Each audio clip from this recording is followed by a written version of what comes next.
Hey, filthy rich person who has more money than you know what to do with. Hey, are you tired of living in the city with that grime and filth and all those shady characters around? How would you like to get into the outdoors, the great outdoors, where it's beautiful and wonderful and refreshing? Well, do I have a deal for you? You need to go to a camp, and not just any camp, not just a good camp, how about a great camp? I'm William West Durant, and let me show you what I have to offer you. Go. All right, let's take a look at the kind of living conditions we have for you in this great camp. Come on. Look at this luxury bed here. Ho, ho, ho, room to spread out and have a great time.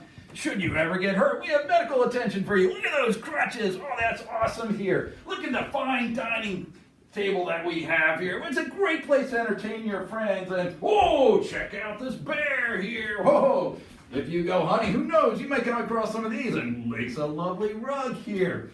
Sturdy fireplace here. Nothing's going to happen in this. And one of the 10,000 antlers that you have in this room as well. Check this out. This is the kind of stuff you have here at the great camp designed by yours truly, William West Durant.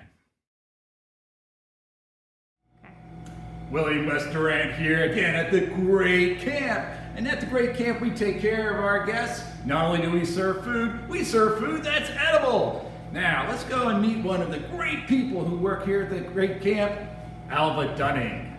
Dunning is a native here of the Adirondacks, and he is a guide and an amazing hunter. In fact, all these animals in here, he killed. Hey, let's talk to Alva Dunning. Alva?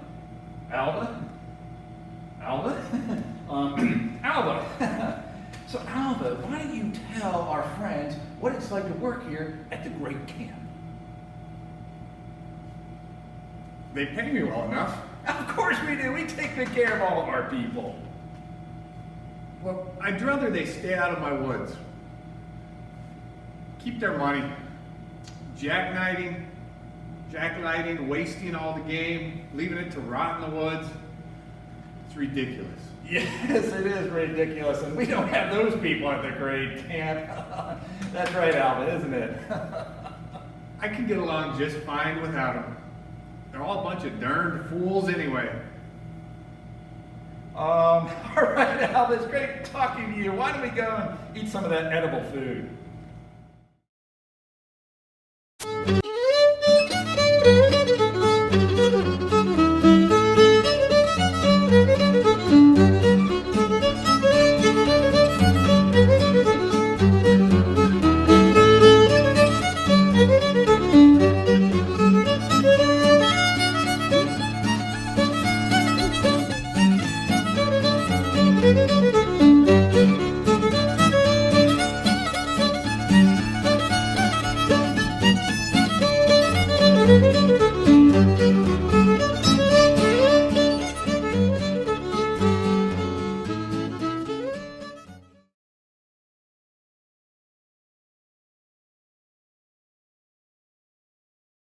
Go.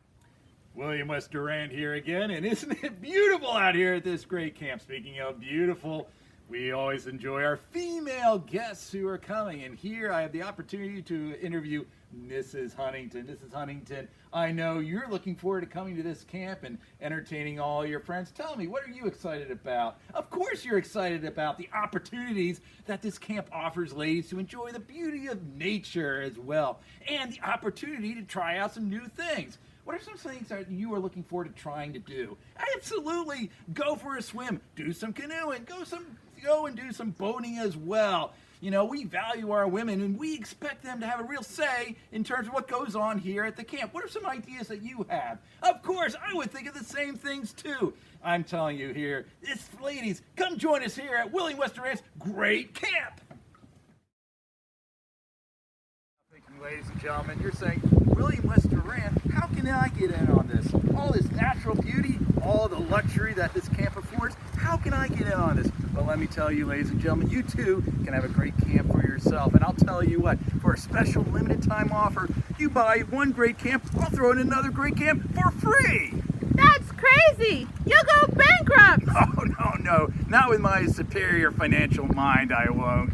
You know what, ladies and gentlemen, I know a lot of you are in the city and you want to get away from the racket. Get away from the racket and come to this racket, Racket Lake. And for a limited time only, you too can enjoy the experience here at a great camp, thanks to me, William Restaurant. Order now.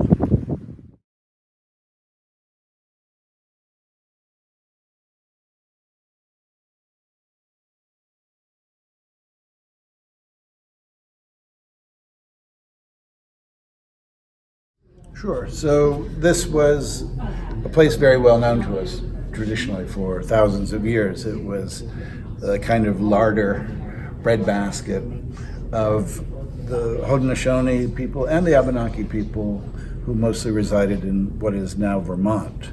But it was a shared space of game, of plants, medicinal plants, wild fish, everything that we could use seasonally. A lot of berries grow here. It was a place with plentiful bark for construction, especially the birch trees that grow here were necessary for construction of birch bark canoes. And so it was a place that our cultures knew well. I think what's different in the Gilded Age, what you're talking about, is that we're suddenly go from being the custodians of this place to being used as servants in this place. And so rather than, we understand the relationship of native peoples or any people, there's an ethical relationship between you and the land, and you never take more than you need. And so the sense of exploiting the environment, clear cutting, things like this. We did have men working in timber and logging. We have young women that are trained often at boarding schools to be domestic servants working in some of the great camps or at the hotels that were in the region. And then we have people, I think the most fortunate among them would have been the guides, who were using age-old generational experiences and knowledge of the land, of hunting and fishing, to make a living and support themselves and their families. And basically taking people around that could afford to have guides and needed them. And still getting to do what they would do, but now under a different kind of guise as working for someone. But they become a kind of invisible population in that Howard Zinn way of, people don't pay attention to the servants. And so everyone's interested in the great camps. They're interested in, the Rockefellers and the Vanderbilts and these people here, but they're not asking who's the downstairs staff. And that would have been a very dynamic and diverse group of people, new immigrants, indigenous people, local, kind of poor whites from the area. And that's a history that needs to still be told, and that's starting to be really examined for the first time. So it's worth looking into. Thank you very much, Dr. Steve. No idea. I know Charlie Doherty had a shop in Old Forge. Durant came up here and liked his quality of work and then asked him to work for him. So that Charlie Doherty, who did the ironwork at Uncas,